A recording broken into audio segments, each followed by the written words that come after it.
September 1968, Beverly Hills, the Estes Zipper Motor Company on Wilshire Boulevard. Cheap Thrills had just gone to #1. Janis Joplin had money for the first time in her life. Real money. The kind of money where you could walk into a car dealership and buy something without checking your account first. She walked in with her attorney, Bob Gordon. The car she wanted was a 1964 Porsche 356C Cabriolet, used, 17 coats of oyster lacquer, each rubbed down separately. The color, pearl white. The price, $3,500. She bought it. Then she drove it home and looked at it in the driveway. Pearl white, she decided, would not do. Dave Richards was Big Brother's former equipment manager and a part-time artist.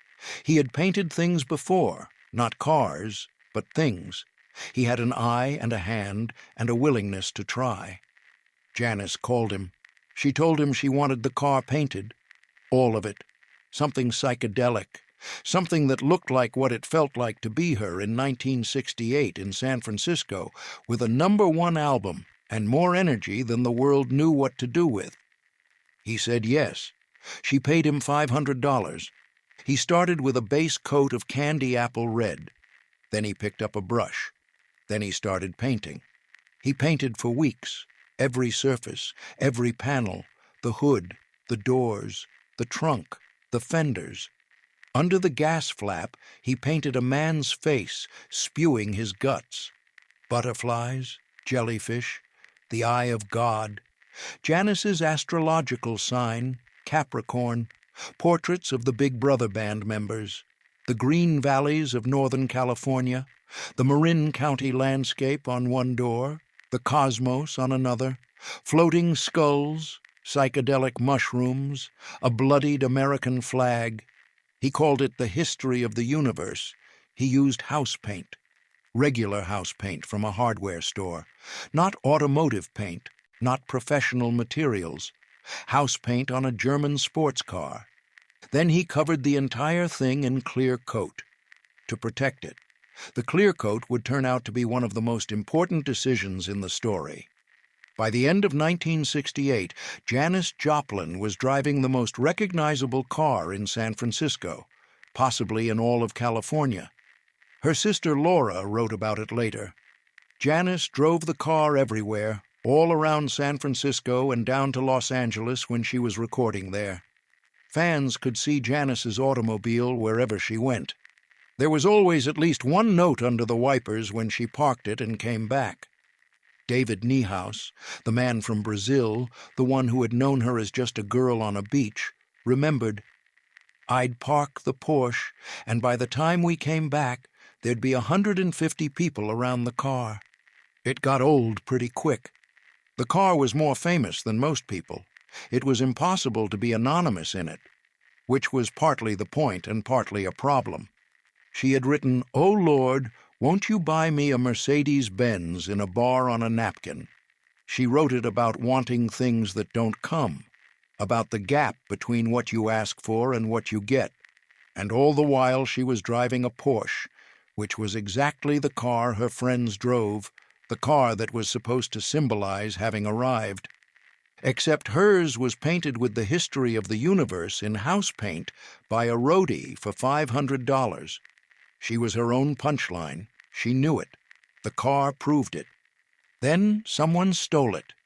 1969, a gig at the Winterland Ballroom in San Francisco. Janis came out after the show. The car was gone. The thief made one critical mistake. He tried to repaint it. He covered the history of the universe in primer gray, just sprayed right over Dave Richards's butterflies and jellyfish and the eye of God, but the clear coat held. The police recovered the car before the thief could finish the job. Janis took it back to Dave Richards. He peeled away the primer. Beneath it, protected by the clear coat, the original artwork was almost entirely intact. House paint, a clear coat, a roadie with a brush. They had built something that a thief couldn't destroy. On October 1st, 1970, Janis Joplin drove the Porsche to Sunset Sound Recording Studio and recorded Mercedes-Benz. Then she drove to Barney's Beanery. She had a vodka orange juice. She talked to her friends about how good the album was. She carved her name into a table. Then she drove back to the Landmark Motor Hotel. She parked the Porsche. She went to her room. 3 days later, October 4th, 1970, John Cook walked across the parking lot of the Landmark Motor Hotel. He was looking for Janis. She hadn't shown up at the studio. The Porsche was still there. That was the first sign. The most recognizable car in California, sitting in a hotel parking lot, unmoved. The car that went everywhere she went, parked and silent. He went inside. He came out knowing what he had found. The Porsche stayed in the parking lot for a while after that. Nobody moved it right away. After Janis's death, the car went to her manager, Albert Grossman, who kept it in Bearsville, New York. Visiting musicians drove it. It spent years being used, and then less used, and then not used, and then slowly falling apart. By the time her family got the car back in 1973, the famous paint job was flaking off. Michael Joplin, her brother, said, "I would drive along and big chips of paint would fly off." It was an old car, and it started falling apart. After much anguish, we decided to take the paint off to save the car. The history of the universe was removed to save the Porsche.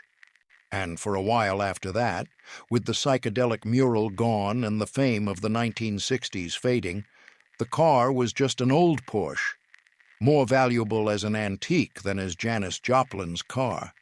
Michael said, 10 years after her death, she was an old star.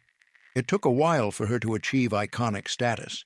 Then, in the early 1990s, the family produced a play called Love, Janis. Her memory came back. The icon status arrived, and they made a decision: restore the Porsche, bring back the history of the universe. They commissioned 2 artists, Jana Mitchell and Amber Owen, to recreate Dave Richards' original work from stacks of period photographs. The 2 women studied every photograph they could find of the car. They replicated the imagery. They replicated the brush strokes. They completed the restoration in 1995. The car went to the Rock and Roll Hall of Fame in Cleveland. It stayed there for 20 years. In December 2015, the Joplin family decided to sell. The proceeds would go to charity, to programs in Janis's name. The car that she had bought for $3,500 and had painted for $500 went to auction at R.M. Sotheby's in New York. Expected to sell for $400,000 to $600,000, the winning bid came in at $1,760,000, a record for any Porsche 356 ever sold at public auction. A woman in Michigan bought it as a gift for her own 60th birthday.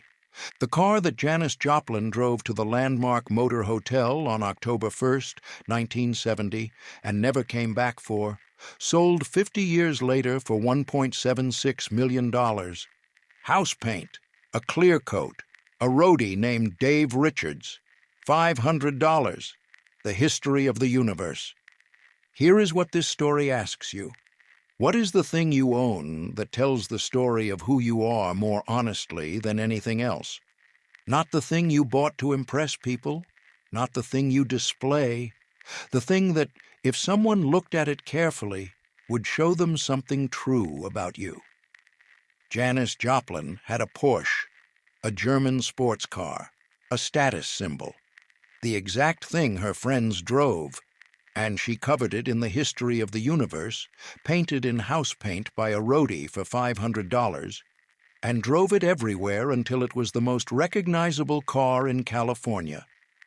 The car that was supposed to say, "I have arrived," became the car that said, "I am too much, and I know it, and I am driving it down Wilshire Boulevard anyway." She sang about wanting a Mercedes. She drove the Porsche. Both things were true. She understood both things were true. She found the whole thing very funny. The car still exists. Someone in Michigan drives it sometimes. $1.76 million, house paint, $500, the history of the universe, and a parking lot in Los Angeles where the car sat unmoved on a Sunday morning in October 1970, which was the first sign that something had gone wrong. Subscribe. The next story goes somewhere nobody has taken you before.